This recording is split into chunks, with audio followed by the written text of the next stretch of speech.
Convidamos o conselheiro do CIE, Dr. Wander Soares, para fazer a apresentação do palestrante.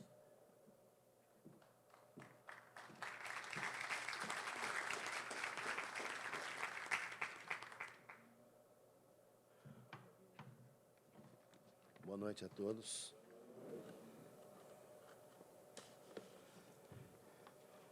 O professor João Batista vem hoje aqui ao CIE para falar sobre um tema candente. Ele vai nos brindar com as suas ideias a respeito das condições para o estabelecimento de um sistema educativo de qualidade no Brasil. O professor João Batista, como todos os demais educadores que a gente conhece, sempre que pensa na educação brasileira, pensa em soluções, pensa em sugestões, e sempre que pode fala alguma coisa a respeito. O professor João Batista faz. Ele põe a mão na massa, né? O professor João Batista é presidente do Instituto Alfa e Beto. Ele é doutor em pesquisa educacional, estudou fora do Brasil, fez doutorado e fez mestrado e doutorado em universidades reconhecidas dos Estados Unidos e foi secretário executivo do Ministério da Educação durante a gestão de Fernando Henrique Cardoso. Publicou mais de 200 artigos técnicos em revistas nacionais e internacionais, mais de 30 livros no Brasil e no exterior, nas áreas de educação e políticas públicas, sempre defendendo a escola pública de qualidade para todos. O aprendizado da leitura como porta de entrada para a aquisição de novos conhecimentos e o que se expressa no lema que escolheu para o seu instituto: aprender a ler e ler para aprender. O professor João Batista é psicólogo, doutor em educação e, atualmente, é o presidente do Instituto Alfa e Beto.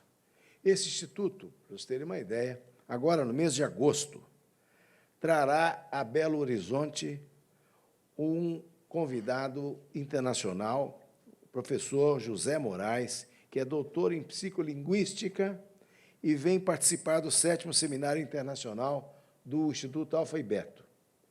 Vem discutir os assuntos relacionados à alfabetização e a sua relação com a psicolinguística. Portanto, esta palestra de hoje, que nos promete muito ensinamento, muitas novidades a respeito desta área, da qual o professor João Batista é um luminar. E, como eu disse, ele não apenas pensa no assunto, não é? Ele aciona os motores que fazem, de alguma maneira, a educação no Brasil ser melhor, tentar ser melhor. E esta é uma luta insana, mas não é inglória. A educação pública no Brasil, efetivamente, tem conhecido algumas melhoras, mas, obviamente, todos sabemos, está longe de atingir um mínimo necessário para que o país esteja em posição mais compatível com a sua grandeza. Portanto, estamos devendo em educação. E eu convido, então, o professor João Batista para falarmos sobre as condições para a melhoria da educação no Brasil.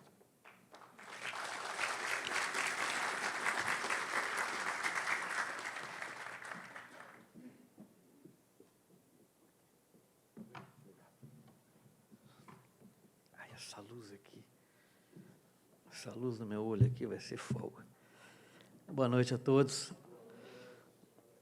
O Wander não falou, não falou a idade dele, mas nós somos professores juntos há quase 50 anos, né, Wander?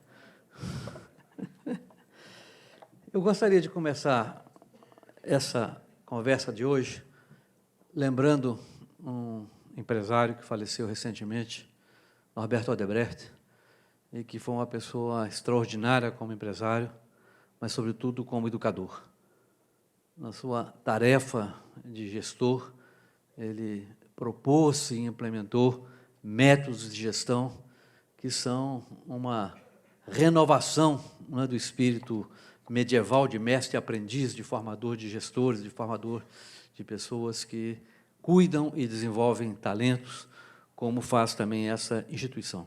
E foi também um pioneiro na criação de uma ONG, ou de mais de uma ONG importante, na época em que isso no Brasil ainda era novidade, e que grandes contribuições fizeram e continuam fazendo para a educação. Eu acho que, ao se tratar, né, quando tratamos de esperança para a educação, de melhoria para a educação, é importante reconhecer que isso se faz com pessoas, e o Dr. Norberto foi uma dessas grandes pessoas que deixou essa contribuição enorme para a Bahia, para todo o Brasil.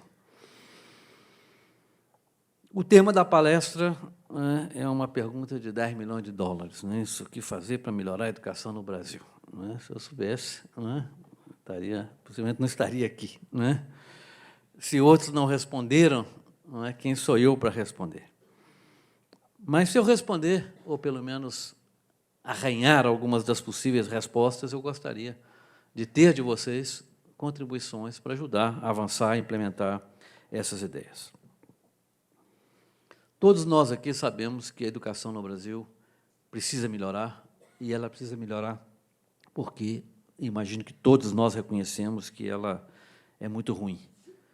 Eu não vou falar hoje de diagnóstico, não vou falar de problemas, vou apenas mencionar dois aqui para começar. Né? O primeiro é que, estando aqui numa instituição voltada para o mundo empresarial, né, ninguém melhor do que o mundo empresarial conhece o custo de uma má educação, o custo do retrabalho, o custo da dispensa das pessoas, do treinamento que tem que fazer, das pessoas que perdem porque não se adaptam, seja por questões cognitivas, seja por questões comportamentais. A grande parte do custo do Brasil é o custo de uma má educação.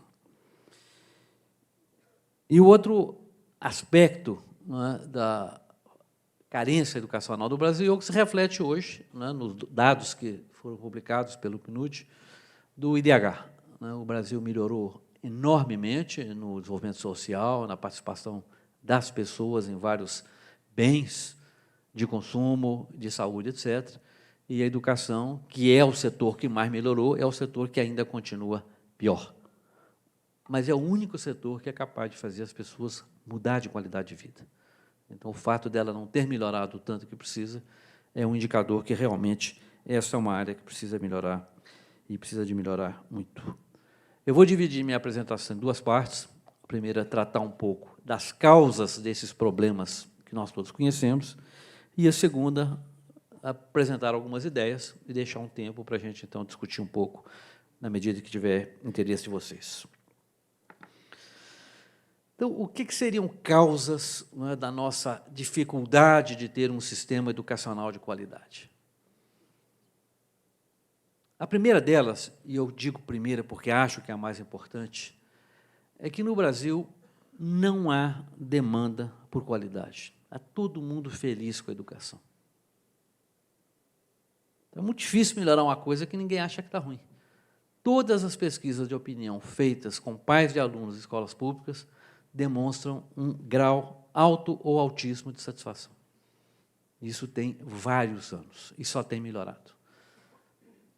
Agora, isso não é irracionalidade. Quer dizer, quando a gente pensa, não é, que a maioria dos pais que têm filho em escola pública no Brasil enxergam duas coisas. Primeiro, que o filho está tendo uma oportunidade educacional melhor que ele esteve. Isso é uma verdade. Porque tem mais vagas, tem mais acesso, a escola está melhorzinha, tem lanche. No tempo dos pais deles, dos avós, faltava professor, não tinha escola, faltava isso. Faltava... Então, o pai vê isso.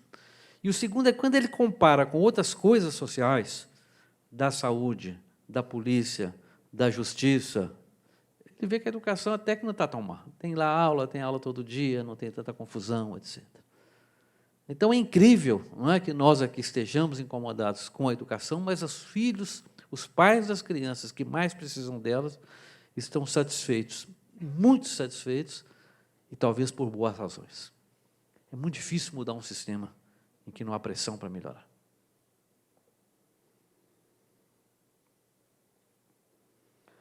Segundo, quando a gente pensa na classe média, a classe média também está muito feliz com a educação. Talvez por ser suicida. Não é? As elites sempre são suicidas. Quando a gente fala classe média no Brasil, a gente fala, na verdade, classe alta. Não é? Quer dizer, no Brasil, é muito confortável você ser membro da elite, não é? Estar nas melhores escolas, porque o pouquinho a mais que você precisa para entrar na USP é muito pouco. Quer dizer, como o mar de mediocridade é muito grande, um pouquinho de esforço a mais, você consegue. Então, todo mundo feliz, achando que é ótimo, que a educação está muito boa, que eu ponho meu filho na escola aqui, etc. E tal. E a gente não vê, quando olha o PISA, não é, que a nota média da elite brasileira é igual à média das pessoas dos países desenvolvidos. Não é? Ou seja, o nosso filho da elite tem notas comparáveis ao filho do caminhoneiro típico dos Estados Unidos e da Europa. Mas nós somos felizes, somos muito felizes. Não é? Depois tem o governo. Né? O governo tem por obrigação ser otimista. Está sempre feliz, sempre está melhorando, sempre está maquiando, melhorando os dados, não é? Para dizer que as coisas vão bem. Não é? E os empresários? Esses que pagam diretamente muita dessa conta da má educação. Outro dia eu liguei para o Zé Pastore. Não sei quem conhece o Zé Pastore, sociólogo que estuda, né, as questões de trabalho, de emprego, de formação profissional. Ninguém melhor do que ele sabe sobre essas coisas. Aí eu perguntei ao Pastore, como é que está esse negócio aí de empresário? Eles reclamam da educação, como é que é isso? Não, fala assim, tem um fórum de produtividade, que eles vão lá e dizem que não está bem, etc. e tal. E eu fui perguntando, depois disse para ele, Pastore, escuta, eu não sou dos mais desinformados em educação. Aí eu ouço lá que os empresários pressionam para segurar o aumento tal, para mudar o imposto tal, e vão lá e conseguem, não conseguem, faz uma coisa. Eu nunca vi nada, nunca ouvi nada, nunca li nada, né, dos empresários dizendo, a educação está ruim, precisamos de fazer isso ou aquilo. Por que será? Aí eu passo, não deve estar pressionando, não, né? Quer dizer, empresário no Brasil, como corporação, não reclama da educação. Ele paga a conta, ele corrige os problemas por conta dele no Senai, no Senac, aqui nessa instituição, mas ele não reclama que a educação está ruim. Quem reclama que a educação está ruim? Só os professores, que querem mais salário. Justamente ou não justamente, não é? É o único grupo que reclama sistematicamente, mas reclama de uma maneira legítima, porém, para atender um interesse puramente corporativo. Então, nesse panorama, é muito difícil mudar a educação, muito difícil melhorar, porque não há pressão para melhorar. E não existe salvação individual. Então, nós temos aí a história da Arca de Noé, você vai lá e tal, salva sozinho. Educação não tem jeito, ou salva todo mundo, ou afoga todo mundo. Ou o país vai para frente como o país, ou o país não vai para frente.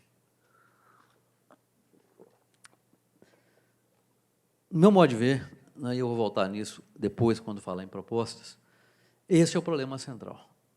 Quanto o país não entender, não se unir, não advogar pela causa da educação, pela qualidade da educação, é muito difícil que haja condições de um legislador, de um governo, tomar as medidas drásticas e profundas que precisa para fazer isso melhorar. Segundo ponto, por que a educação não é tão boa, ou não é boa? Porque nós começamos tarde. O Brasil começou, né, tirando a história aí, jesuíta, Marquês de Pombal, criação da instituição pública, Getúlio Vargas, Capanema, etc. Mas, basicamente, a gente começa a falar em educação da população, da sociedade, na década de 50. Né, tem um movimento dos educadores aqui, São Paulo teve um papel fundamental nisso aí, Fernando Azevedo e outros, né, e que coincide com a entrada do Brasil no processo industrial. Em 1950, o Brasil tinha ainda 80% da população rural. Não é? E começa a urbanização e começa, então, uma pressão para a educação. Quer dizer, do ponto de vista histórico, não é normal, quer dizer, quando industrializa o país que começa a haver uma existência de escolaridade, não é? Do ponto de vista cronológico, a gente começou a mexer com isso 200 anos depois que a Europa já estava lá na frente, os Estados Unidos estavam lá na frente. não é? E começamos em cima de uma época de uma brutal explosão demográfica. Em 1950, o Brasil tinha uma população muito parecida com a população da França, da Alemanha, da Itália, da Inglaterra, todos 50 milhões de habitantes por aí. Em 1960, em volta de 60 milhões. Hoje, nós temos 60 milhões de pessoas na escola, e esses países continuam com 60 milhões de habitantes. É difícil, né, você atender a uma demanda brutal em tão pouco tempo, nós estamos falando aqui de 50 anos, de um país que explode, não é, de população, de gente, em tempo tão rápido. Não é? Então, no meio dessa explosão, né, nós optamos por um modelo de crescer, crescer, crescer, crescer, crescer, crescer. Então, essa contingência de uma entrada tardia e de um excesso demográfico levou o país, não é uma pessoa, um governo, a adotar uma política de crescimento. Não tem, vão fazer. Não tem, vão fazer. Vão fazer escola, vão criar vaga, vão demitir professor. E aí pegou a moda, né? E até hoje nós não sossegamos ainda, continuamos querendo crescer. Graduação, pós-graduação, pós isso, pós aquilo, pré-isso, pré-aquilo. Vai crescendo, crescendo, crescendo, crescendo, crescendo, crescendo, e todo mundo acha que ainda falta. Então, e nós temos hoje muito mais vagas, por exemplo, no ensino fundamental, do que crianças de 7 a 14 anos. Nós temos muito mais vagas no primeiro ano do ensino médio do que egressos do 9º ano do ensino fundamental. Então, essa entrada tardia gerou esse modelo de provisão que é simplesmente atender a demanda quantitativa e, com isso, possivelmente, nós eliminamos, perdemos muito a condição de lidar com essa questão com qualidade. Temos, talvez, aí 2 exceções importantes a salientar, porque isso pode ser embrião de mudanças importantes.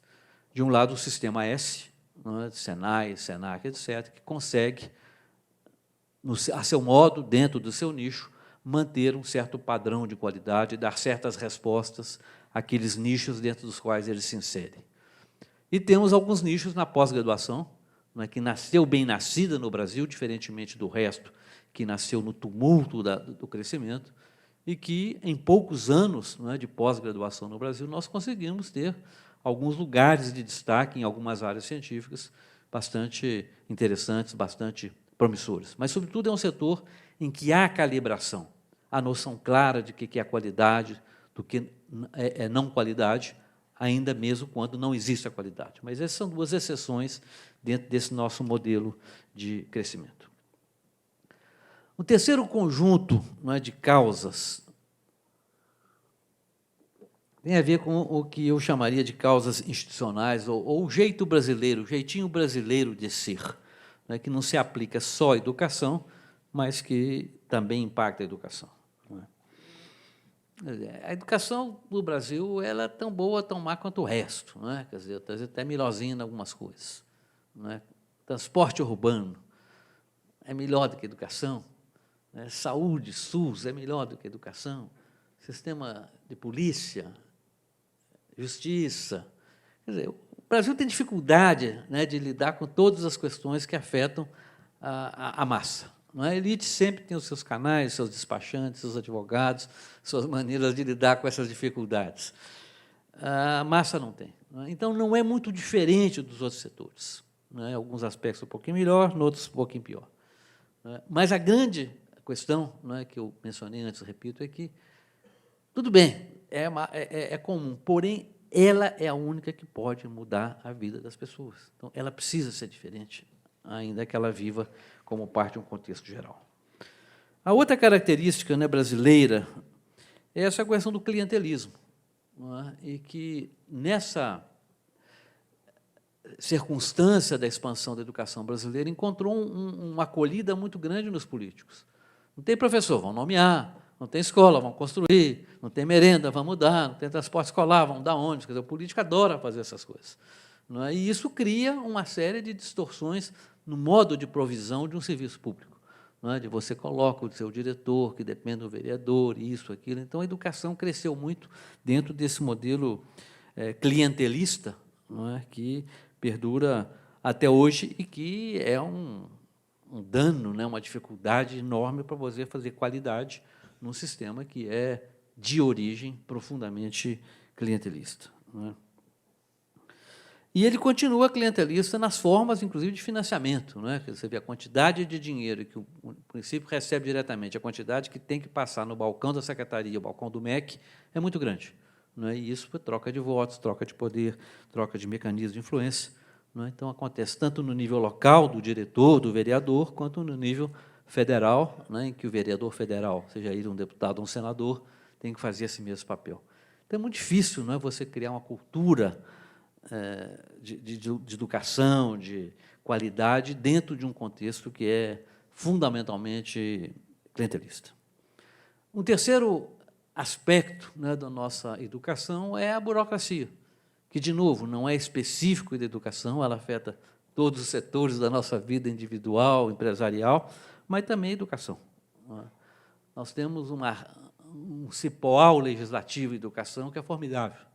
Em 1983, eu fiz uma apresentação no Congresso Nacional, no Senado, e, naquela época, não é, a gente pegou lá no Ministério do Conselho Nacional de Educação, Conselho Federal de Educação na época, quantos circulares, documentos, normas tinham, fizemos a soma e dava para fazer, né, emendasse cada folha de papel, dava uma estrada de Brasília ao Rio Grande do Sul. Né? Hoje, certamente, dava 2 voltas ao mundo. Não é? Agora, isso num país em que a maioria dos municípios é muito pequena. Não é? Então, um município pequeno de 10 mil habitantes, e que são mais de 3 mil, tem as mesmas burocracias de São Paulo. Quer dizer, como é que vai administrar um sistema desse? As pessoas passam o tempo todo enchendo papel, fazendo viagem, participando de reuniões, e pouca gente tem tempo de cuidar efetivamente da educação. Não é? Então, tem um modelo burocrático, formal, não é? E que hoje um município pequeno tem 5, 8 conselhos para vigiar tudo. Não é? Quer dizer, todo mundo vigiando e ninguém trabalhando. Não é? Então, não tem como fazer. Não é?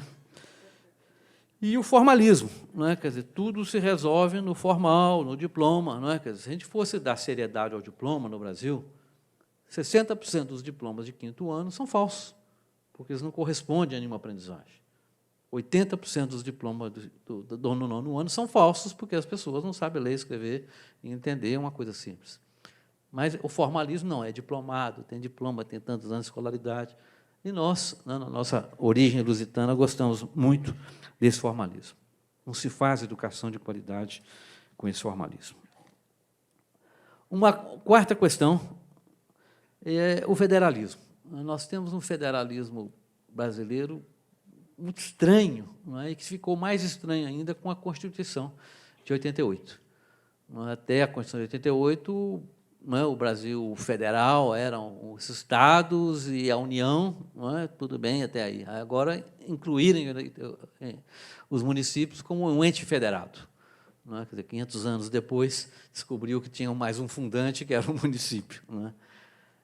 E aí a confusão, porque a distribuição de atribuições é muito vaga. Né? A Constituição fala em regime de colaboração entre governo federal, estadual, municipal.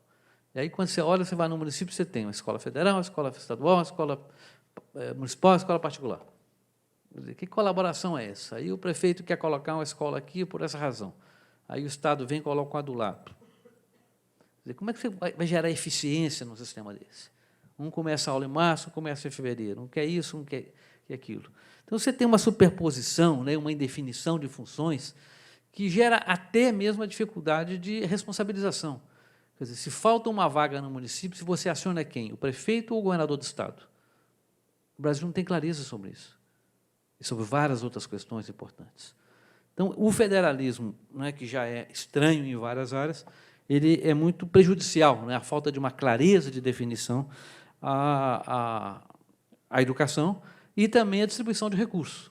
Né, que você tem várias desigualdades, né, regionais, intrarregionais e intersetoriais dentro das políticas de distribuição de recursos na educação. E isso dentro de um contexto em que o governo federal sempre foi muito ativista, muito rico, né? Ele faz as leis dos impostos, ele tem uma capacidade ilimitada de imprimir moeda e gerar imposto, e os estados e municípios não têm. Isso dá a ele um poder enorme, e aí ele começa a distorcer, né? Criando programas, criando políticas, né? Hoje criando bolsa disso, bolsa daquilo, etc. E ele vai orientando ou desorientando as esferas da federação e tornando a educação cada vez mais complicada. Não é? Então, ao invés de termos um regime efetivamente federalista, nós temos um sistema de cooptação, não é? Com um Big Brother, um irmão mais forte, mais velho, muito mais forte, e que frequentemente acaba distorcendo as relações entre esses entes. Depois nós temos, né, um quinto fator, que é próprio da nossa história, que é o corporativismo. E na educação, o corporativismo é tão forte quanto na saúde, ou talvez mais forte do que na saúde. Tudo que se fala em educação no Brasil, mais recentemente o PNE é um bom exemplo disso, é como se a educação fosse para o professor. Não é que o professor conseguiu muita coisa com isso, não, ainda tem muita coisa a conseguir. Mas se pensa em educação no Brasil em função do professor, e não em função do aluno. Todo o discurso é montado em função dos interesses. São interesses legítimos, claro. Agora, não são todos os interesses. É importante que os sindicatos do professor defendam o professor, claro. Agora, não é importante que a educação seja pensada em função do professor. A educação tem que ser pensada em função de aluno. E no Brasil não é. É muito difícil. Não é? Você faz um sistema de educação de qualidade em que um parceiro, um ator, tem todo essa força. Não é? E esse corporativismo não é só na questão do professor, né? No todo o aparelhamento que tem dos conselhos, das discussões, dos formatos de discussão que hoje se instauraram no país, não é? E até mesmo das distorções que os próprios sindicatos criaram no Brasil, não é? Ao desvalorizar, ao promover a desvalorização do professor. Não, perante a sociedade, o professor é visto como um coitadinho. Mas se você vai no interior do Brasil, vocês aqui estão em São Paulo, mas se você vai no interior do Brasil, não é, em 5.000 das 5.500 cidades, as únicas pessoas que ganham salário fixo é professor e aposentado. Como é que a população, um terço da população brasileira vive nessas cidades? Como é que assimila esse discurso?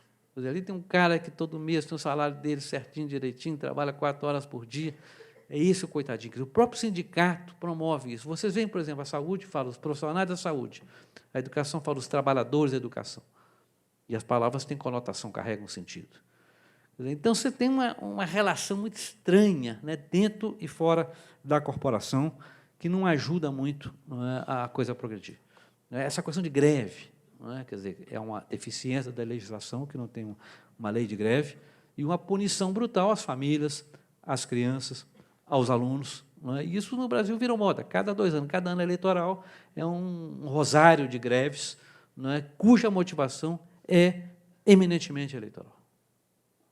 Então, é difícil, não é, você mexer num país que tem esse nível de corporativismo e o poder que hoje as corporações conseguiram, né, na sua capacidade de se articular perante as instâncias de decisão. Depois você tem, né, como último aspecto que eu listei na minha preparação para essas causas, essas mudanças sociais que nós tivemos nesses últimos anos. Primeiro, nós temos uma mudança muito séria no conceito de escola. Quando o Wander e eu éramos professores no Colégio Estadual lá em Minas, né, e muitos de vocês aqui presentes, era claro o que era escola, o que era a função de escola, o que é respeito, o que é professor. Hoje, essas coisas estão longe de ser claro. Eu tenho direito de falar antigamente, mas antigamente mesmo. Não é? Quer dizer, a escola, né, tinha, e nos países desenvolvidos, né, ela tem que ter cara de escola. A escola não tem que ter cara de comunidade. A função da escola é promover uma mudança, não é? É transmitir uma cultura e transmitir instrumentos para a pessoa mudar essa cultura e inovar. Isso é que é escola. Hoje, a escola é um punhado de coisas. Né? Espaço físico para a comunidade recrear, é muro para pichar, é lugar para ensinar ou tentar ensinar educação sexual, valor disso, valor daquilo, trânsito e economia popular e interdisciplinaridade, não sei o quê, e conteúdo que é bom mesmo, nada. Quer dizer, então, o conceito de escola, né, ele se perdeu, ele se esvaiu, o conceito de autoridade, o conceito de professor, e isso dificulta muito você tentar, não é, avançar nessa direção. Não é claro, não é óbvio, que o aluno deve respeitar o professor, ou que o pai vai reforçar a posição do professor perante isso, ou que o dever de casa é um dever. Todas essas coisas hoje são objetos de discussão, né? Você tem que discutir, você tem que promover eventos, você tem que convencer as pessoas. E é muito difícil você sobreviver, né, num ambiente em que tudo tem que ser discutido todo dia, não é, sem que as pessoas tenham um mínimo de clareza quanto aos papéis, aos perfis e à expectativa. Não é? Você tem as crises de regras de autoridade, que afeta todos, inclusive a escola. Não é? Você tem as dificuldades crescentes de gerenciamento, em geral, numa sociedade cada vez mais plural, e no setor público, não é? Em que o diretor da escola não tem autoridade básica para fazer quase nada. Não é? Você tem questões de desequilíbrio, né? De falta de meios, não é? De imposições, às vezes, arbitrárias do Ministério Público hoje, que, né, de repente, chega lá no município e manda a escola absorver 40 crianças que saíram da FEBEM ontem. Como é que o diretor vai fazer? Então, você tem um país em que as coisas, né, tudo é direito de todo mundo e nada é condição, nada é meio, nada é dever. Muito difícil, não é, numa sociedade que está nesse nível de mudança, você fazer isso. Então, concluindo essa primeira parte, nós estamos chegando, a meu ver, no limite de um bloqueio, não é? De uma situação de paralisia, não é? Em que faltam elementos comuns, falta uma visão comum, não é? De valores em torno da escola. Não é? E, no caso da educação, faltam algumas instituições que são fundamentais. Não é? O que é um professor? Professor, camarada que, eventualmente, para ser professor e ser chamado como tal, domina um determinado conteúdo e um instrumental. Hoje, no ensino fundamental, a maioria deles não domina conteúdo nenhum. Então, nós estamos falando de quê? Estão chamando de professor. Mas não é. Ah, mas é porque isso, é porque... Bom, enfim, mas não tem. Não é? Programa de ensino, currículo, não tem. Não tem por quê? Porque perdemos o referente. O que é escola? Para que é escola? E aí tem, não, porque tem o regional e não pode isso no Amazonas, no Rio Grande do Sul, etc. Não é? O referente da gestão. Não é? Hoje nós temos esses eufemismos a gestão democrática, que ninguém define o que é, não é? Mas, enfim, é a autoridade que é minada. Não é? Então, você não tem, no país, hoje, um consenso a respeito de questões básicas que permitiriam um avanço maior. Não é? Depois, você não tem condições e estímulos, não é, para gerenciar com eficiência. Não é? Quer dizer, um diretor de escola que vai querer botar moral junto aos professores, ele vai se desgastar e dificilmente ele vai avançar. Ele vai ser pressionado ou pelo vereador, ou pelo sindicato, não é? Ou por alguém. Então, você não tem uma norma social, um conjunto compartilhado de valores que permitem às pessoas avançar de maneira segura. Não é? E isso tudo, né, obviamente, naquele contexto inicial, em que não tem pressão social, em que não há um debate no mundo da educação. Não é? Quer dizer, hoje, nenhum tema é debatido. Não é? E a norma de geração de consenso no Brasil se mede pelo volume de decibéis que se consegue nas assembleias. Não é? Então, como é que você avança num país em que não há debate sobre as questões fundamentais? Não é? E isso, obviamente, cria espaço para os salvadores da pátria, os consensos de gabinete, etc. O Michel Grozier, que era um sociólogo francês da década de 60, ele estudou fenômenos de mudança social e ele usa um ditado muito interessante, na perspectiva de mudança, que é um ditado francês muito conhecido, que ele fala que se o peixe apodrece pela cabeça, é pela cabeça que a gente deve regenerá-lo. Não é? Quer dizer, então, pela cabeça pensante, pelas elites, pelos grupos da sociedade, como esse aqui presente, como essa instituição, é que talvez haja algum caminho para se pensar em mudanças educacionais. Bom, então, essa é a parte primeira em que eu tentei mapear o que me parecem ser explicações para a dificuldade que o Brasil tem de promover uma educação de qualidade e, mais ainda, de promover mudanças que levem o país a ter uma educação de qualidade. E a maior delas, como eu disse no início, é a falta de pressão. Está todo mundo feliz, está todo mundo contente, e aqueles que sabem que ela está ruim, não estão usando o seu poder, o seu músculo, o seu recurso para poder pressionar para que a sociedade, sobretudo as crianças que dependem de uma escola pública de qualidade, tenham essa escola. Agora vem a parte difícil. Como mudar? É possível mudar? Eu já disse antes, né, quem sou eu para ter a resposta, mas eu vou arranhar aqui algumas ideias que, quem sabe, né, poderiam contribuir para essa mudança. A primeira delas não deve ser surpresa. Temos que aprender como mobilizar a sociedade para cobrar educação de qualidade. Sem pressão para aumentar a qualidade, por mais, né, que haja um presidente iluminado, né, um estadista, um ministro da educação, um secretário, não vai conseguir.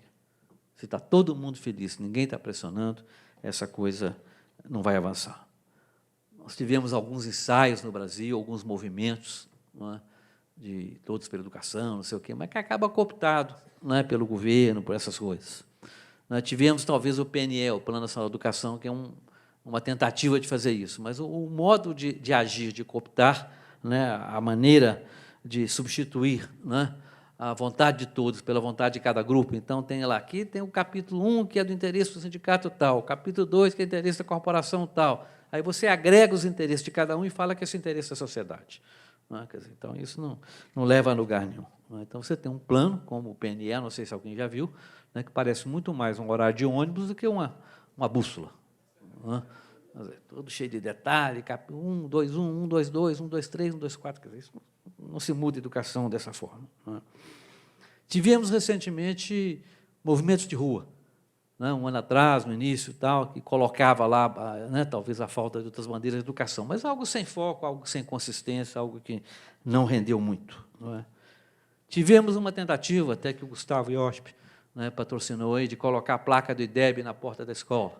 Não é? Pode ser que seja uma boa ideia, mas certamente não moveu a população, não é? E é um pouco grego, é um pouco complexo para a maioria das pessoas usar isso como instrumento. Vai reclamar com quem? É com o diretor? Não, o diretor, mas eu não posso fazer nada, não tem condição. Aí vai com o prefeito? Não, o prefeito eu faço dentro do que eu tenho, o ministério, ou, quer dizer, então não tem a quem cobrar, não tem canais para esse tipo de expressão. Não é? Então, nós precisamos de, né, talvez vocês aqui, alguém, né, as inteligências desse país, pensar, desenhar, descobrir meios para poder incomodar essa população. Não é?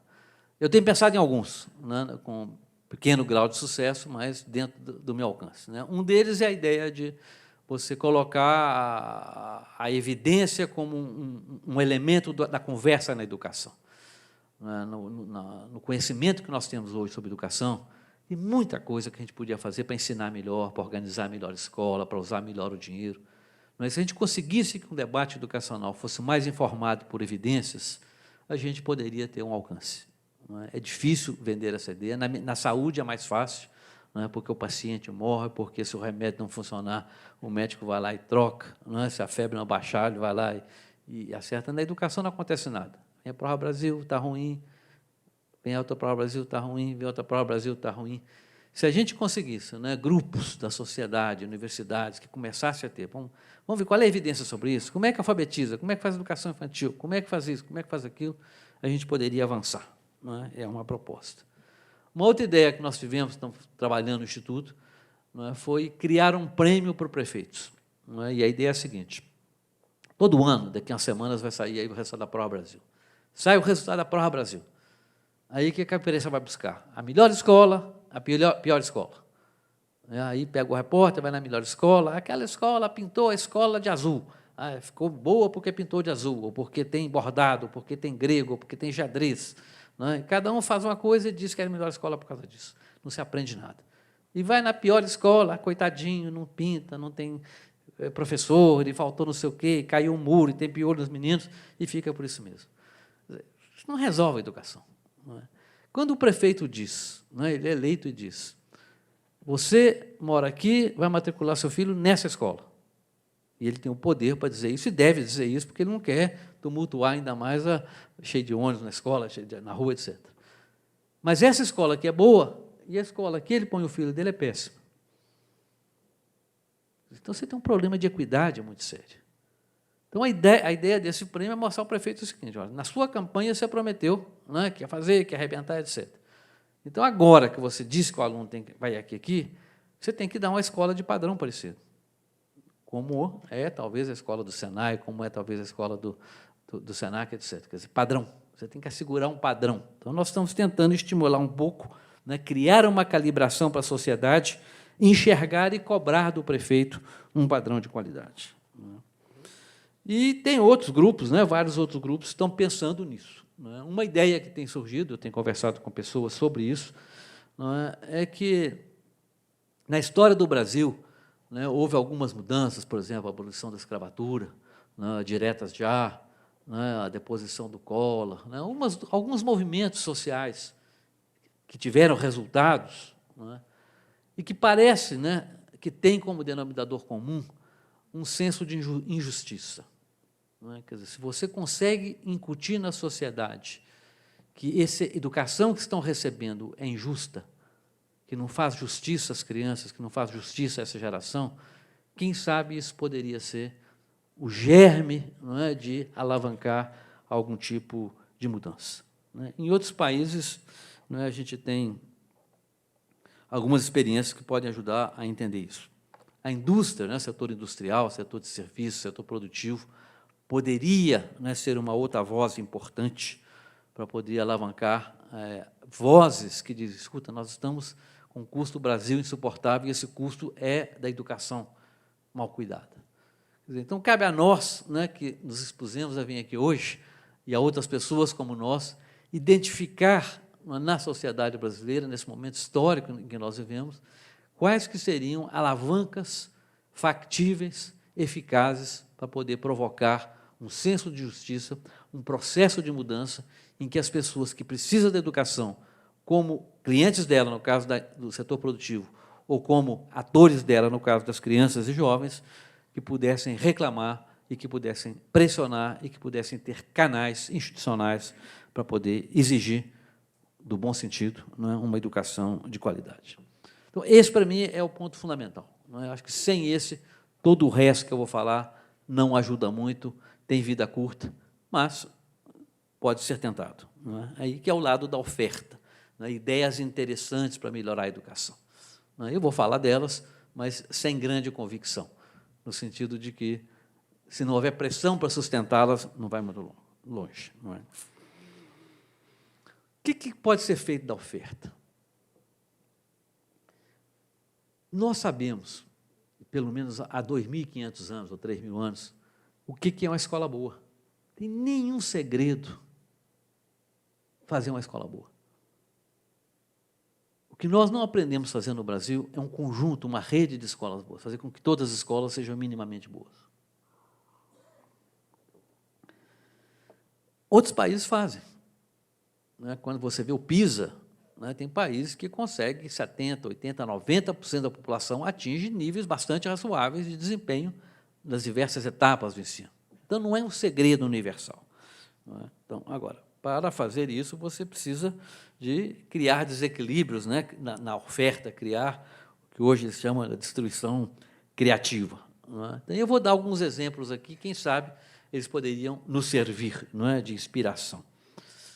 Na Inglaterra, no tempo da Dama de Ferro, Margaret Thatcher, não é, ela fez duas coisas interessantes. Não é? Uma foi, ela mudou um pouco a relação de forças entre o sindicato e o governo. Não é? Eu me lembro, uma vez, eu tive uma experiência muito interessante. Eu estava lá no Banco Mundial, em Washington, e estava promovendo uma reunião, um seminário sobre remuneração de professores. E eu convidei, né, para palestrantes o presidente do sindicato, de um dos dois sindicatos de professores dos Estados Unidos, Albert Shanker, que já até faleceu, e convidei o negociador da rainha perante os professores, um camarada que ia lá para discutir. E era impressionante a diferença de cultura entre aqueles dois senhores. Né? Quer dizer, o presidente do sindicato americano, que é um país mais capitalista, mais selvagem, etc., né, falando coisas, né, que era o discurso que o camarada da Inglaterra queria ter como empregador. E, nos Estados Unidos, ele ouvia aquilo do empregado. Né? Então, uma relação de forças totalmente diferente. Quer dizer, num país mais aberto, mais negocial, né? O próprio sindicato milita para valorizar a profissão, para profissionalizar os profissionais, enquanto na Inglaterra a paralisação é enorme. A Thatcher conseguiu, né, quebrar um pouco a hegemonia desse sindicato e conseguiu alguns avanços. A Inglaterra hoje está no nível educacional semelhante aos outros países.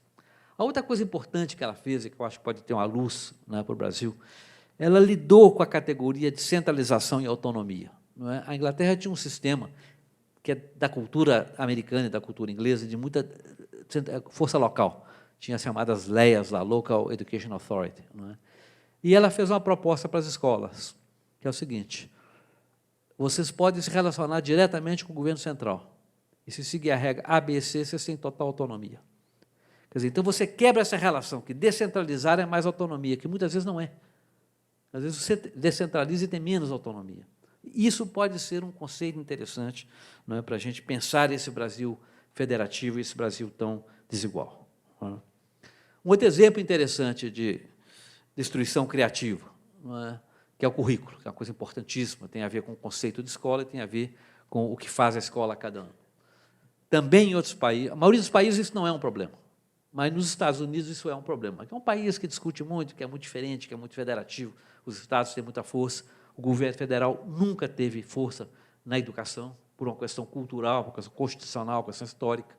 Não é? Mas agora eles sentiram necessidade, no mundo, na sociedade do conhecimento, de calibrar a educação, porque é o bem, né, mais precioso que um país pode ter, que é o talento e o recurso humano. E como o governo federal não tinha força para agir, os estados se reuniram e eles, coletivamente, cooperativamente, montaram um currículo chamado Core Standards, né, que foi adotado voluntariamente por 47 dos 50 estados. Então, são modelos federativos, portanto, um pouco próximos à nossa realidade, que poderiam, quem sabe, nos sugerir algumas formas diferentes de não depender só de Brasília, das coisas que vêm de lá. Não é? A França tem algumas coisas interessantes. Né? Uma delas é a ideia de que o professor pode entrar em greve, mas a escola não fecha. Então, existe um sistema na sociedade que vai garantir que as crianças serão acolhidas, cuidadas e receber algum tipo de atendimento, mesmo que o professor exerça o seu direito de greve. Quer dizer, quando você separa e respeita o direito da criança e não subjuga o direito da criança a outros direitos, você começa a mudar a relação de forças, né, e fazer as pessoas que defendem só miopemente os seus direitos, né, a pensar que os outros também têm direitos. Né. Isso são apenas algumas ideias, né, para mostrar que, mesmo em países, né, com rigidezes maiores, foi possível fazer avanços institucionais diferentes. Não é? O que nós podemos fazer no Brasil? Uma primeira coisa é pensar a escola. Né? Para que é escola? O que é o forte da escola?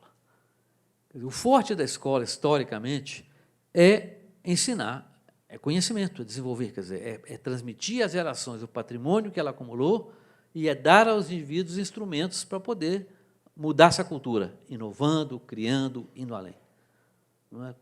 Para mim, o maior exemplo da força da escola e da força da educação é um sujeito que se chama Voltaire, né, um filósofo francês. O Voltaire foi aluno da escola jesuíta, né, do colégio jesuíta, que tinha a sua orientação católica, né, não só de instrução, como de educação no sentido mais lento. Né, e o Voltaire foi o maior anticlerical de todos os tempos. Quer dizer, isso é o sucesso da educação, não é o fracasso. Quer dizer, a educação é para levar o indivíduo a pensar por si. Quer dizer, então, o jesuíta fracassou porque educou Voltaire? Não, o jesuíta foi bem sucedido. Ele deu ao indivíduo condições de pensar, de refletir e fazer aquilo que a consciência dele, que a inteligência dele, não é, achou que deveria fazer. Não é? Então, a função primordial da escola, aquilo que ela foi criada para fazer, né, na palavra escolé do grego, né, que é o lugar de ter prazer de criar, prazer de inventar, é transmitir conhecimentos e dar condição de mudar a cultura pela razão, pelo uso da razão. Para outras coisas, a escola é muito ruim. Como é que nós vamos falar em educação de valores numa escola em que cada professor pensa de um jeito? Muito difícil, talvez impossível, quer dizer, querer tudo da escola, não é? E isso sugere, né, sobretudo hoje no Brasil, onde se tem essa questão de universalizar o pré-escolar, né, pensar que, sobretudo os anos iniciais, em que a questão da educação é muito mais importante do que a questão do conteúdo, né, precisamos de um outro tipo totalmente diferente de instituição, que talvez não deva chamar nem pré-escola, e muito menos escola, e que tem que ter outro tipo de conformação, ou vários outros tipos de conformação. Né, e hoje nós estamos entrando aí cegamente, né, numa trilhazinha que dificilmente vai resultar em boas coisas. Né. A outra ponta é o ensino médio. Né? Quer dizer, que nós não conseguimos, no Brasil, entender a necessidade de diversificar o ensino médio, insistimos em colocar todos os alunos numa trilha que eles não têm condição de seguir, não querem seguir, não dão conta de seguir. Nós reprovamos 40% dos alunos no primeiro ano do ensino médio, eliminamos 55% ao longo de 3 anos e continuamos insistindo na mesma tecla. Quer dizer, será que no Brasil não tem inteligência para olhar no mundo, olhar que no mundo inteiro o ensino médio é diversificado, entender por que ele é diversificado e por que é importante pensar currículos de uma maneira a atender a necessidade das pessoas e da sociedade? Quer dizer, o Brasil tem enorme dificuldade disso, não é? Quem sabe esse seria um caminho para se melhorar a educação, começar a pensar em educação. Não é? No nível superior, o que nós temos no Brasil? Nós temos no Brasil a ideia de que nível superior é a universidade, e universidade é um lugar onde tem ensino, pesquisa e extensão. E tudo que não tem isso é cidadão de segunda categoria. Isso não existe. Isso é caríssimo, isso não funciona. Não tem funcionado e continua não funcionando. Não é? Então, nós temos um modelo que é o contrário do mundo. Quer dizer, o mundo hoje você tem uma educação superior básica de cultura geral e depois profissionalização. No Brasil, profissionaliza primeiro, aí você tem que fazer um curso, aí não é esse, vai para outro, começa de novo, vai para outro, começa de novo, termina um, faz outro. Quer dizer, uma deseconomia brutal. Né? Você tem um país com 2 milhões de alunos no terceiro ano do ensino médio e 8 milhões de candidatos no Enem. Isso é maluquice. E se promove o Enem como se fosse um grande negócio. Olha o Enem, olha quanta gente está fazendo o Enem. Quer dizer, é a apologia da maluquice, né, num país que não para pensar. Então, eu acho que esse tipo de reflexão sobre essas questões, né, de modelos de ensino superior, de saídas para o ensino médio, poderia, talvez, nos ajudar a promover, né, esse desequilíbrio, essa revolução criativa que nós precisamos. Uma outra área, não é, em que precisamos pensar a fundo é a questão do professor.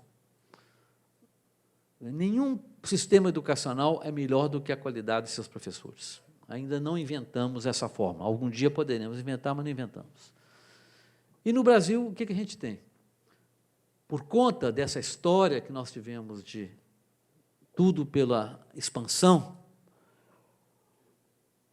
nós abrimos mão de critérios básicos para admitir, né, para atrair e para admitir nossos professores. Então, hoje, o grosso dos professores que nós temos no sistema público não devia estar lá, mas vai ficar lá 20 anos em média, né, e vai aposentar e viver mais 25 a 30 anos ganhando a aposentadoria de professor. E todo aumento que tiver do salário do professor da ativa vai passar para o professor aposentado. Então, você tem uma equação financeira que não fecha, né, e um plantel que não tem capacidade de fazer aquilo que ele precisa de fazer. Então, por que é que o Brasil ainda não começou, em nenhum estado do Brasil, em nenhum município do Brasil, a fazer a revolução da educação? Porque nenhum estado ou município, ou rede de ensino, conseguiu pensar e implementar uma rede de ensino que consiga atrair e manter professores de nível adequado. Não é que é culpa das faculdades de educação, o que elas recebem é pessoal que é o 10% pior do Enem. Quer dizer, por melhor que for, o currículo é péssimo, mas se ainda que fosse bom, não teria matéria-prima para processar esse currículo. Então, o país não parou para pensar isso. Não é? Nessa ânsia de aumentar, expandir, expandir, expandir. Não é? Ninguém sabe disso, porque as coisas não se discutem no Brasil. Se você somar todos os contratos de trabalho de um professor de ensino fundamental no Brasil, né, tem um contrato, ele tem 2 contratos, porque 2 turnos, etc. Você tem no Brasil 2 contratos para cada turma. Quer dizer, na pior das hipóteses, se a gente fosse eficiente, o professor podia ganhar o dobro. Isso sem ter nenhum aumento no custo da educação. Quer dizer, então, não é que falta dinheiro para a educação. Né? E se botar mais 10% aí do PIB da educação, não vai mudar nada. Vai continuar pagando as mesmas coisas, os mesmos erros. Mas, se não mudarmos, né, a equação de atrair, formar, manter professores de alta qualidade, não há menor esperança para as pessoas melhorarem a qualidade da sua educação. Né? Então, esse é um capítulo, né, que é uma das possibilidades de mudar a educação. O outro é a avaliação. Né? Em todos os países, o Chile é um exemplo interessante, né? Foi um país que começou a sua reforma educacional a partir da avaliação. Mas a avaliação só funciona quando ela tem dente, quando ela morde, quando ela tem consequência. Essa avaliação, avalia, está ruim, continua, repete, não vai mudar nada. E é o que tem acontecido no Brasil. Nós temos agora a 10ª rodada da Prova Brasil, e o resultado desse ano vai ser igual ao resultado de 1995. Então, fez assim, piorou e está voltando. Quer dizer, isso para um país que melhorou brutalmente o nível socioeconômico das pessoas, significa que a contribuição da educação é cada vez menor.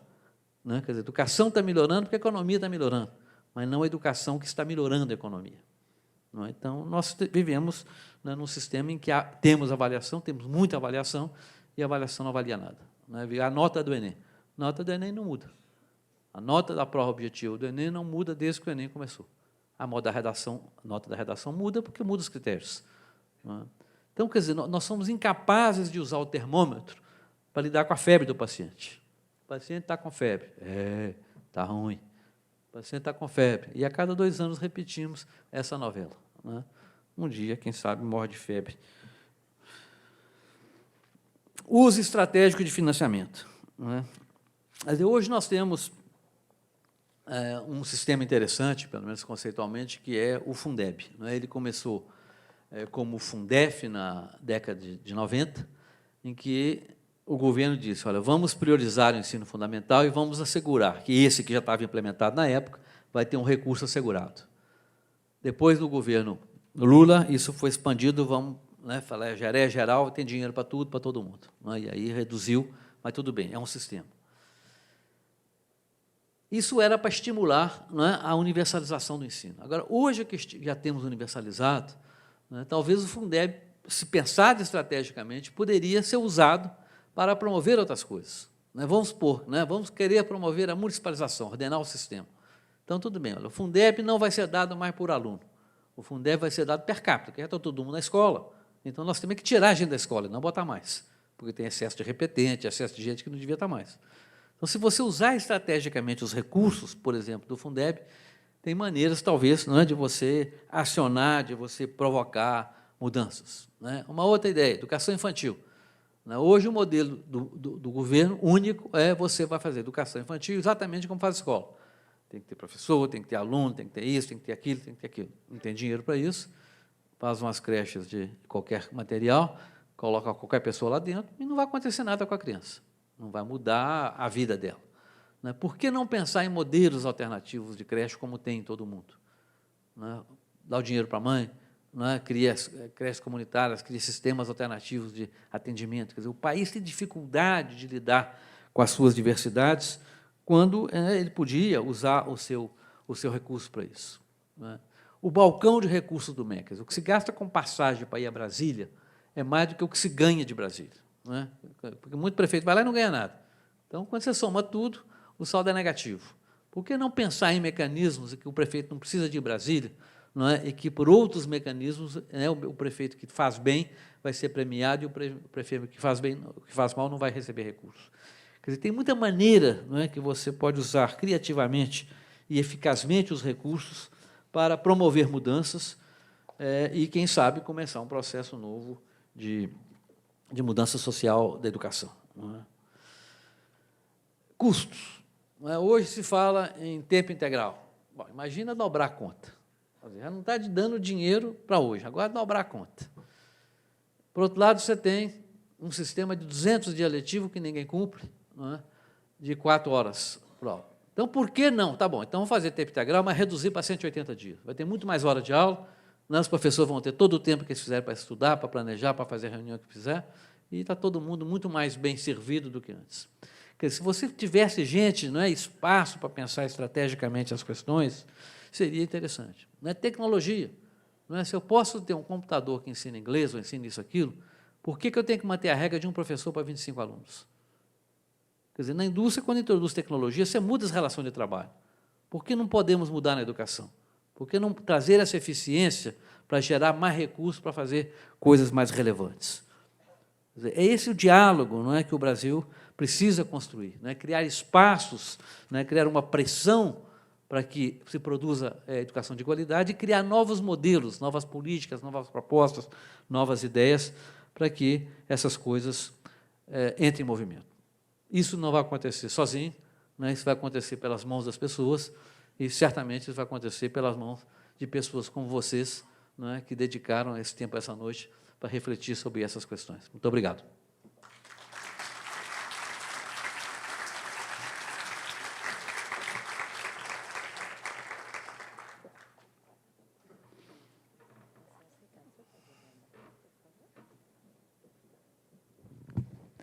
Agradecemos a exposição do palestrante e, antes de abrirmos para perguntas, o CIE homenageará o professor João Batista com a entrega do troféu Integração, que expressa a filosofia e objetivos da nossa instituição não governamental e filantrópica, mantida pelo empresariado brasileiro.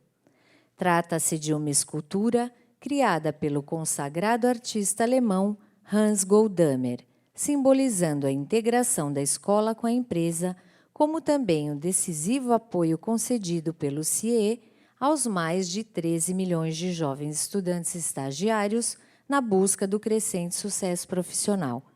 São duas figuras humanas representando os estudantes que amparam um terceiro jovem na sua tentativa de alcançar o sol, símbolo de sua realização profissional. Entregaremos também o certificado por ocasião de sua exposição. Para entregá-los, convidamos o conselheiro do CIE, Dr. Wander Soares.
Iniciando os esclarecimentos sobre o tema tratado, pedimos àqueles que desejarem efetuar perguntas ao conferencista que as façam por escrito na ficha para debates e entreguem a uma de nossas colaboradoras da área de Relações Públicas.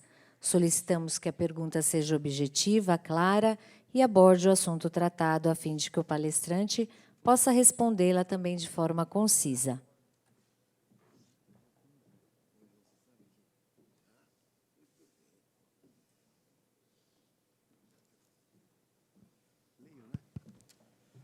A pergunta da dona Maria Cecília Parasmo.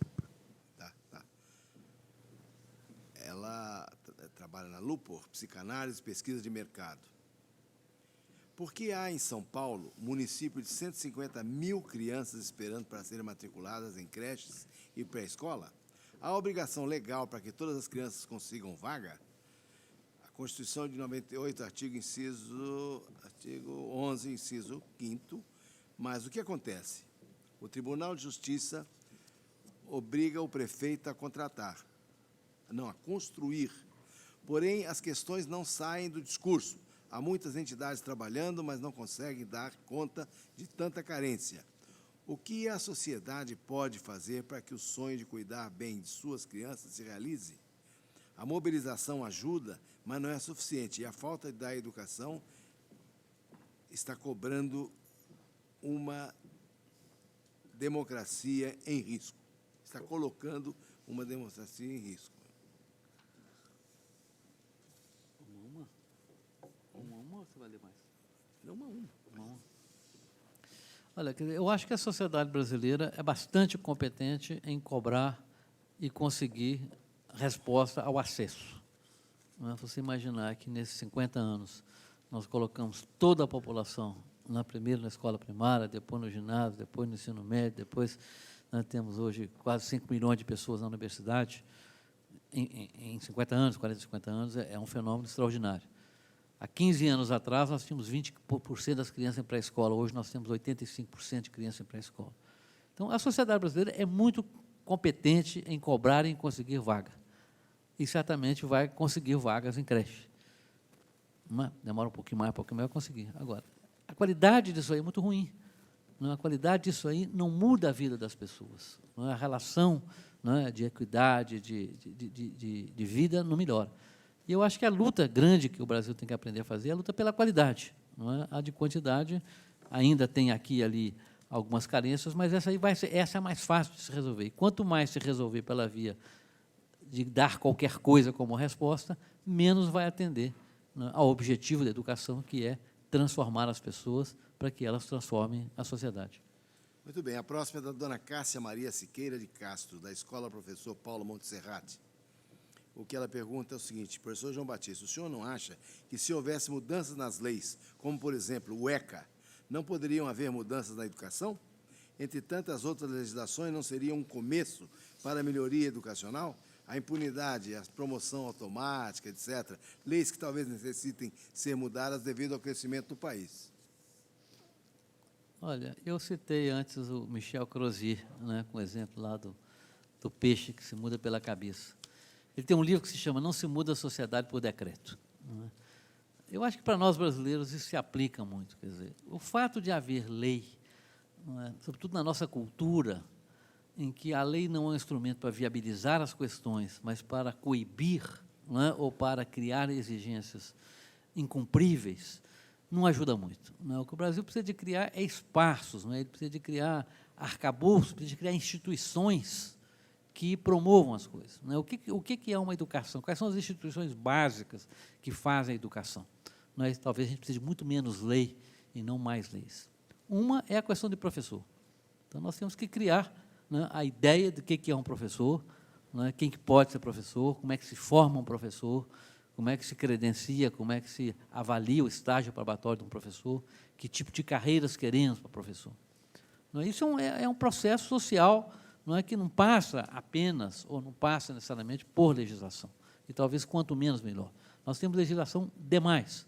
Temos legislação que obriga um curso de professor a ter 80 matérias. Pega o currículo de formação de professores no Brasil, a lei manda que tenha 75% das matérias, não tem nada a ver com ensino. Tem a ver com ciências sociais, ideias, não sei das quantas. Quando você pega o programa de formação de professor de Singapura, com 85% de matérias é como ensinar matemática, como ensinar a língua, como fazer isso. E lá eles estão, melhor desempenho do mundo, aqui nós estamos perto do pior. Então, é muito mais criar instituições, criar cultura. O que é um diretor da escola? Como é que se cria um diretor de escola? O que é uma escola? Para que é uma escola? Então, nós precisamos primeiro criar as realidades e depois ver como que as leis podem ajudar a viabilizar essas realidades. O PNE, eu acho que é a epítome dessa ideia que se legisla no detalhe para poder conseguir as coisas. Se por acaso implementassem tudo que está no PNE, o PNE não vai mudar nada a educação, a não ser aumentar custo. Não vai implementar, felizmente. Mas, se implementar, isso não vai mudar. Então, não é pela lei que se muda. Nós temos que criar, primeiro, os conceitos, segundo, as instituições, e aí, sim, arrumar um arcabouço institucional, legal, para poder viabilizar, e não para impedir as coisas. O Flávio Camardella, estudante de RH, pergunta o seguinte: precisamos colocar pessoas sérias para estabelecer um sistema educativo de qualidade no Brasil? Sim, mas não é um problema das pessoas. Fala, o secretário de Educação é incompetente. Mas e se ele fosse competente, será que ele conseguiria operar? no sistema de leis que tem, no sistema político que tem. Quer dizer, então, não é uma questão só de competência pessoal. Existe também, claro, o diretor, né, precisa ter certas competências, o secretário precisa de ter, mas e essa questão no Brasil ainda está um pouco distante. Nós estamos ainda nos preliminares. O que é escola? Quer dizer, o fato do Brasil não ter um currículo é muito sintomático. Que significa que o Brasil não tem um consenso, uma cultura, uma ideia coletiva do que seja a escola. Veja essa questão, por exemplo, da alfabetização das crianças. Tenho certeza que todo mundo aqui aprendeu a ler no seu primeiro ano de escola, né, e que seus filhos e seus netos aprendem a ler no primeiro ano que vão na escola. O governo fala em aprender a ler até os 8 anos. Quer dizer, o país não tem ideia, definição, o que é alfabetizar, como é que faz, quando faz. Quer dizer, nós não temos ideias hoje, consensos sérios, sobre as questões centrais. Quer dizer, enquanto isso não avançar, quanto mais legislar, ou quanto mais achar que é um problema das pessoas, e não de uma cultura a ser criada, do arcabouço institucional, a gente pode penalizar as pessoas. Óbvio que precisamos sim ter pessoas competentes, sobretudo ter professores competentes, mas isso hoje sozinho, né, ainda não chegamos lá, nós ainda temos um espaço de criar, e isso cabe, né, à elite do país, cabe às pessoas que tiveram o benefício da cultura, mobilizar, né, e ajudar o país a criar essa cultura, esse rescaldo cultural, para que tenhamos um entendimento comum do que é a escola, o que deve ensinar na escola, quanto se deve ensinar na escola e como deve ser a cara de uma escola. Olha, tenho agora uma pergunta do Joes Eduardo Pérez, do Céu Azul da Cor do Mar, beleza de nome. Ao professor João Batista, eu tenho uma plena convicção de que a Globo, como um poder paralelo no país, tem uma parcela muito grande de culpa pela situação precária da educação das grandes camadas da população brasileira. E que prefere isso, claro. Isso porque ela influencia muito na formação de opinião das pessoas e da sociedade em geral. Na sua opinião, isso acontece por quais motivos? E de que forma a sociedade pode mudar essa realidade? Ou será que tudo está certo e que nada tem que mudar? Olha, eu não sei se eu compartilho das premissas, né, ter certeza que a família Marinho ficaria muito satisfeita se ela concordasse com você e achasse que tem esse poder que ela tem. Não é? Eu acho que é um pouco mais o contrário, quer dizer, a mídia, né, e não é só a Globo, ela é um pouco espelho da sociedade. Não é? Ela reflete aquilo que a sociedade pensa, pulsa, entende, convive. Não é? Certamente é um instrumento importante para o bem e para o mal, né, e eu acho que se você olhar, né, como tudo na vida que tem dois lados, qualquer moeda, ela terá culpas importantes, terá contribuições importantes. Não é? Na nossa tradição judaico-cristã, né, nós temos várias parábolas que a gente lê na Bíblia, né, e uma delas é do joio e do trigo. Né? Quer dizer, o que essa parábola nos diz, e que eu acho central para o entendimento desse tipo de questão? É que o joio do trigo somos nós, quer dizer, nós temos um pouco de joio e um pouco de trigo, né? E a Globo não é diferente disso também, né? A cultura é isso, a questão é, né, na hora da ceifa, né, na hora que você vai depurar, o que pesa mais, o bom ou o mal? É melhor você ter meios de comunicação independentes, fortes, né, ainda que às vezes façam coisas que não nos agradam, ou ter algo que é controlado, vigiado, e que vai dizer só um tipo de verdade. Bolivariano, assim. Então, eu tenho a impressão, quer dizer, eu não compartilho de que eles têm tanta força assim, acho que eles também não têm, mas acho que muito mais eles refletem o que é a nossa realidade, o que é a nossa sociedade, do que eles têm a força de mudar. Né? A força da mídia, não é? E hoje a mídia social, por exemplo, tem alguma também, não é? E tem outros poderes paralelos, não é? Mas é muito mais o reflexo da sociedade do que o modelo da sociedade. Professor Ronaldo Bergen pergunta, se os piores alunos do ensino médio se tornam os próximos professores, como melhorar a qualidade dos futuros alunos? Não tem como, né? Como é que você corta o ciclo vicioso e cria o ciclo virtuoso? Quer dizer, não há como melhorar a educação sem criarmos uma cultura de carreira de professor. O que é professor, quem pode ser, quem vai entrar. Nenhum país do mundo fez isso em menos de 30 anos, que é o tempo de você renovar o plantel. O Brasil não começou ainda. Olha, eu vou ter que fazer uma seleção dessas perguntas, porque, obviamente, não há possibilidade de respondermos todas essa noite. Né? Mas, de qualquer forma, nós vamos procurar ser também breves, mas vamos As que não conseguirmos responder de viva voz, a gente tem aqui o e-mail de todos eles, enviaremos a resposta por e-mail. O Marcelo Kittner diz o seguinte: pois bem, é mais uma conclusão. Pois bem, a coisa não fecha enquanto não rompermos o ciclo modelo ignorância, maus gestores e ignorância. Ignorância, maus gestores e ignorância. Tudo bem, constatou isso. Não fecha mesmo.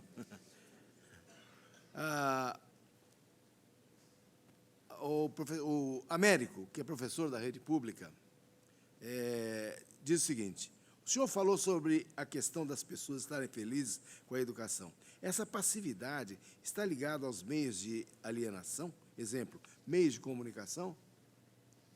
Olha, acho que está ligado um pouco ao que eu disse, quer dizer, do ponto de vista da população mais pobre, para os pais, hoje está melhor do que eles tiveram. Quer dizer, é racional o comportamento deles. O filho deles hoje tem mais do que eles tiveram. Então, eles estão vendo o progresso. Por que eles vão reclamar? Tem tantas outras coisas ruins na vida deles. Alguém tem que dizer para eles: olha, isso que estão fazendo com o seu filho é injusto. Isso que estão fazendo com o seu filho não serve. Mas alguém tem que dizer. E tem que ser convincente. O Guilherme Alves Ferreira pergunta: o que é uma educação de qualidade? O Brasil já teve, em algum momento, a educação de qualidade? Teve e tem. Nós temos ilhas de excelência aqui e ali. Se a gente tiver clareza de que, quando falamos em educação, efetivamente estamos falando de um modelo de instrução pública, não é? Em que a função da escola é a de transmitir conhecimentos, não é? Aqueles conhecimentos que a sociedade julga que são importantes para a população, não é? Sempre nós tivemos algumas escolas, não é? Que fizeram isso com bastante qualidade. Hoje, no mundo, nós temos um padrão, não é? Um padrão chama PISA. Não é? O termômetro da educação se chama PISA, que é um teste que tem as suas limitações, mas ele tem as suas virtudes. Quer dizer, o que é o PISA? O PISA é um teste feito para jovens de entre 15 e 16 anos e que, supostamente, não é? Ou talvez concretamente, tenta aferir se um jovem nessa idade domina conhecimentos que os especialistas que fizeram aquele teste consideram necessários como o passaporte para viver no século XXI em qualquer país. Na sociedade do conhecimento, qualquer pessoa, onde quer que esteja, precisa de ter tais conhecimentos. Dentro das limitações que qualquer instrumento tenha, é essa a proposta do PISA. Não é? E esses conhecimentos são, sobretudo, conhecimentos instrumentais. O domínio da língua, o domínio da matemática e a capacidade de utilizar o raciocínio para lidar com questões de lógica, de ciência, etc. Então, hoje existe isso como um parâmetro do que seria uma boa educação. E esse parâmetro, quando aplicado a diferentes países, dentro de algum rigor metodológico, mostra que a maioria dos países desenvolvidos, chamados países da OCDE, não é? Eles conseguem que entre 60% e 80% da população atinjam esses mínimos, mostra que alguns países atingem isso e muito mais, sobretudo os países asiáticos, certamente ao preço de outras coisas, e mostra que muitos países, apesar do nível socioeconômico, não conseguem que grande parte da sua população atinja isso. Não é? A outra coisa importante, não é, dessa qualidade é que, uma vez que ela foi bastante aceita pela maioria dos países, nos últimos 10 anos, 14 anos, desde que foi criado o PISA, isso tem levado os países, mesmo os países desenvolvidos, que sempre tiveram educação direitinho, ou razoável, ou boa, a melhorar cada vez mais. Verdade. Então, hoje, você nota nos países, não é, que participam do PISA, que estão lá, né, com 50%, 60% dos alunos acima da linha de 500, um esforço de aprimoramento das questões básicas: currículo, formação de professores, avaliação e gestão. Ou seja, não há segredo sobre o que é qualidade e sobre como fazer qualidade. Fernando Coalha Barbosa: quais seriam medidas práticas de dar consequência às más avaliações das instituições de ensino no curto prazo, como sugerido em sua palestra? Olha, no caso da educação básica, né, de ensino fundamental no Brasil, eu não sei quem aqui tem proximidade com escolas públicas, quer dizer, eu frequento dezenas de municípios, centenas de municípios, viajo, né, então conheço bastante isso pessoalmente. É terra arrasada, não é? Quer dizer, não tem um ordenamento, não tem um currículo, tem expectativas como essa. O aluno pode se alfabetizar nos 3 primeiros anos, né? Os livros didáticos não são didáticos, né?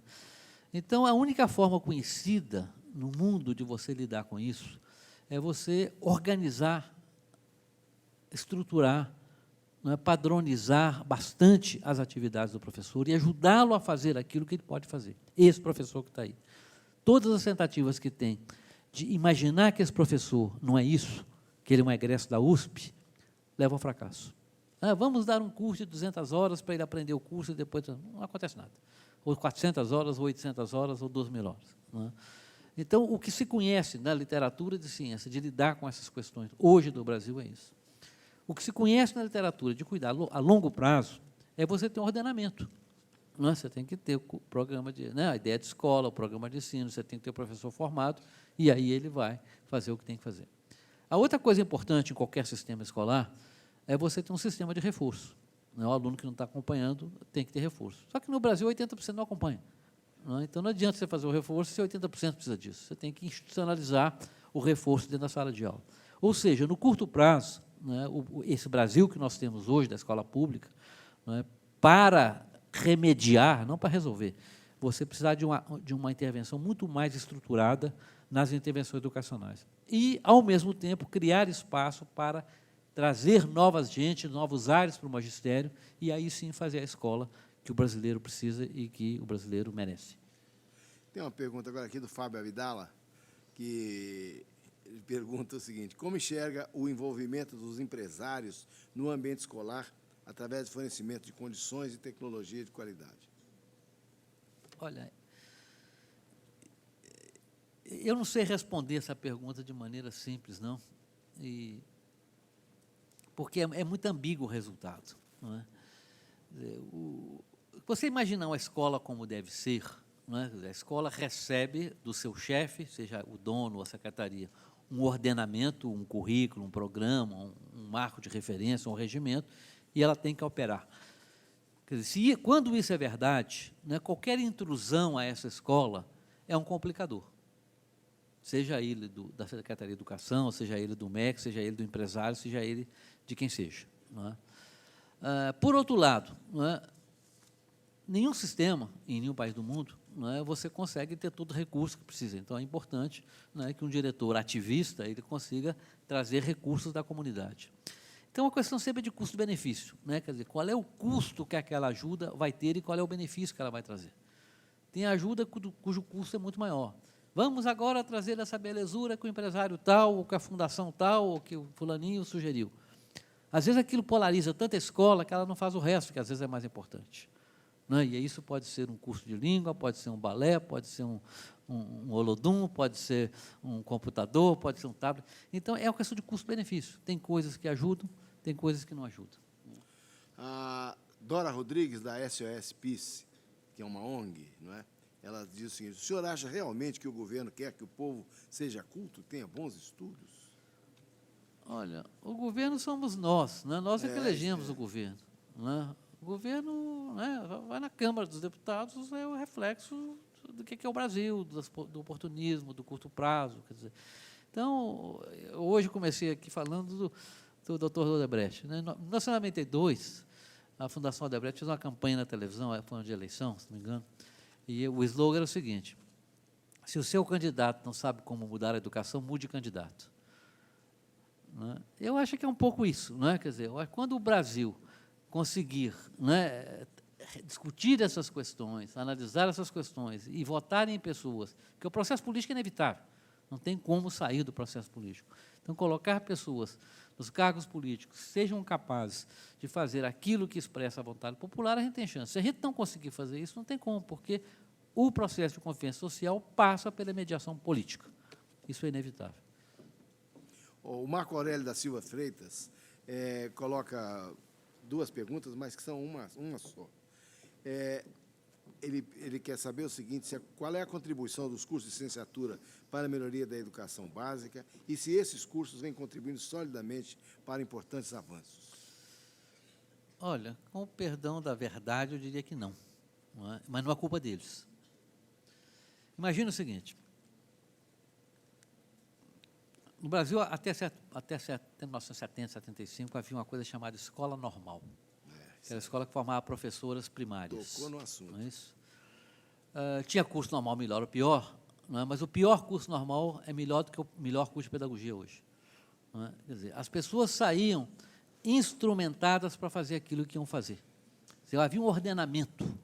A pessoa ia ensinar matemática, ela aprendia matemática, ela ia ensinar. Ela ia ensinar alfabetização, ela aprendia. Ela sabia usar um quadro negro, sabia conversar com a mãe, sabia dar um para casa, sabia como... Quer dizer, então, havia um ordenamento das coisas. Agora, além disso, é o seguinte, todo mundo que dava aula na escola normal era professora de criança, ou foi professora de criança.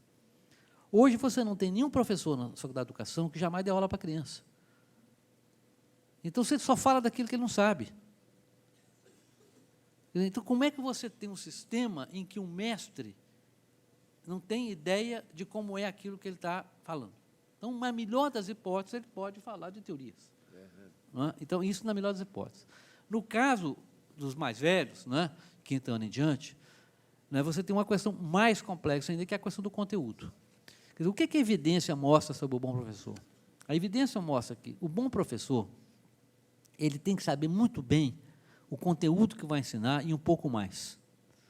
Em geral, se ele sabe muito mais, ele deixa de ser muito bom professor, porque ele começa a falar difícil, ele começa a ter outros interesses. Agora, saber muito bem o que vai ensinar é muito mais do que saber apenas o que o aluno tem que aprender.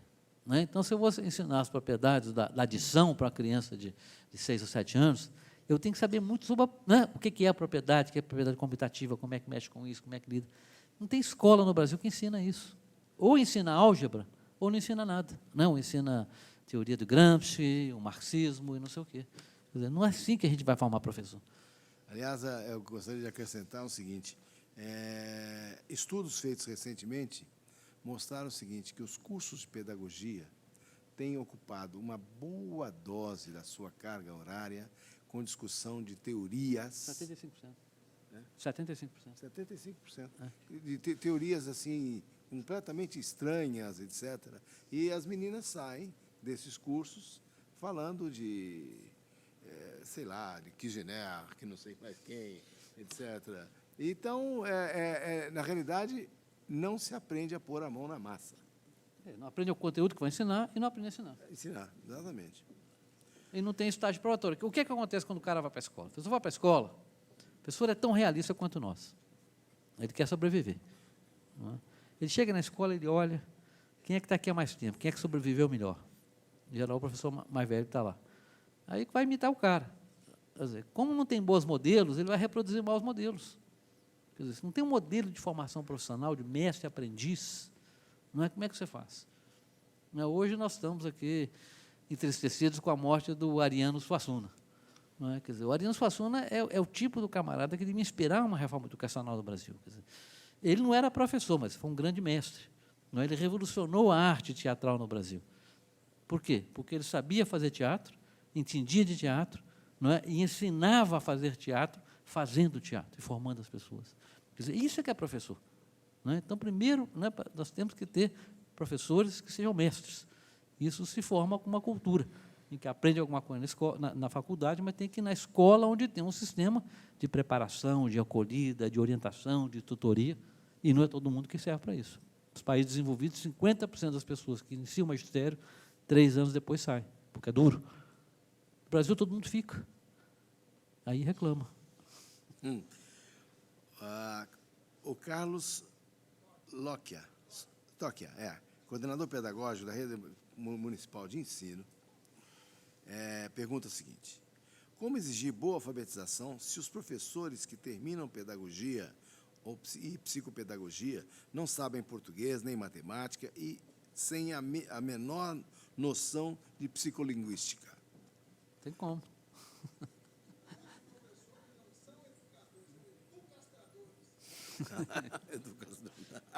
Exatamente. Não há nada a fazer. O programa Mais Educação tem alguma coisa a acrescentar no Brasil? Mais Educação? A pergunta do Reinaldo Moraes. Olha, para quem não conhece, quer dizer, simplificando, eu entendo que o programa Mais Educação é o estímulo do governo federal para que as escolas progressivamente ampliem o tempo integral. Não é? Tá, O que tem de errado nisso, fundamentalmente? Primeiro, que o governo federal não devia falar com a escola. Quem fala com a escola é o chefe da escola, o governo municipal e estadual. Então, já tem um problema de federalismo aí muito sério. Quer dizer, como é que você vai expandir uma rede em que as decisões são tomadas pela periferia e não pelo centro? Quer dizer, aquelas maluquices que eu falei do federalismo brasileiro, esse é um exemplo. O outro é a teoria do puxadinho. Quer dizer, o mais educação é o puxadinho. Você vai fazendo o puxadinho, vai esgarçando um tecido que já é muito rígido e criando um sistema de custeio que é inviável quando isso for para valer para todo mundo. Eu sempre dou o exemplo, o Brasil quer criar modelos de coisas que não são modelos. Aqui no São Paulo, Caetano de Campos, do Rio, Colégio Dom Pedro II. Eu sempre pergunto, conhece o Colégio Dom Pedro II? Conheço, muito bom. Você conhece o Colégio Dom Pedro III? Ou Dom Pedro IV? Quer dizer, modelo que não modela não é modelo. Então, isso mais educação não é modelo de nada, porque ele não tem viabilidade de expandir em massa com equidade para todo mundo. A Adelina Matheus faz uma pergunta que acabou de ser respondida a respeito dos problemas do curso de pedagogia que não ensinam a ensinar. O que o senhor acha da exclusão dos psicólogos nas escolas públicas hoje não terem esses profissionais na escola? E como o psicólogo pode contribuir para melhorar a qualidade da educação nas escolas? Bom, aqui eu sou suspeito para falar, porque eu sou psicólogo, né?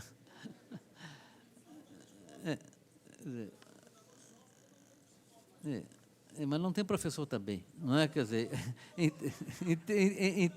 em termos de prioridade, obviamente, nós temos primeiro que ter professor, né? Depois que ter o coordenador pedagógico, o diretor. Óbvio que há crianças, né, sempre que terão problemas psicológicos que vão além da capacidade da escola resolver, né? E isso é cada vez maior, né? Hoje, por exemplo, a incidência de problemas de atenção ou de capacidade de concentração, que são decorrências de problemas de formação já da educação infantil, ou da casa, ou da creche, são cada vez mais agudos. Não é? A questão da violência infantil, não é? Quer dizer, a trajetória da criança violenta, não é? É uma trajetória muito cruel. Não é? Quer dizer, o menino começa... Né? A criança de 2 anos é muito mais violenta do que qualquer presídio nacional. Não é? Quer dizer, ela só não mata porque não tem relógio na mão. É da natureza humana, não é? Essa violência incontida. E o processo educacional ele precisa de um pouco modelar, não é? Segurar, transformar, né, o queixo tendido num sorriso. Isso leva tempo. O que acontece com a criança que não tem, não é, um cuidado, uma atenção em casa, ou na creche, ou na babá, ou na vovó, ou na tia, etc. Ela vai aumentando essa agressividade e, quando ela entra em qualquer ambiente social, numa escola, numa creche, ela vai começar a ser excluída. Vai para a sala do diretor, vai ficar quieta aqui. E, na medida em que ela é excluída, ela vai encontrar com outros que são iguais a ela.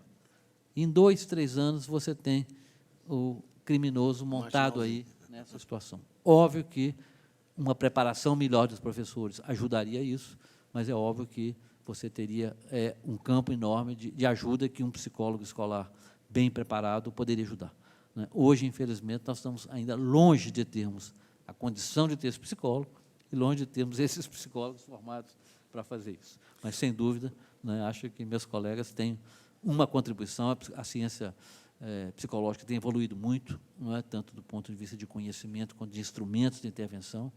Não é? O professor Ander mencionou aqui o seminário que vai ter em Belo Horizonte no mês que vem. Ele é acoplado a um seminário sobre dislexia, que a dislexia é um problema sério que afeta as crianças, né, que hoje, né, tanto os fonoaudiólogos quanto os psicólogos detêm instrumentos, né, de prospecção, de identificação precoce desse tipo de deficiência. Há muito, sem dúvida, que possa ser feito, sim.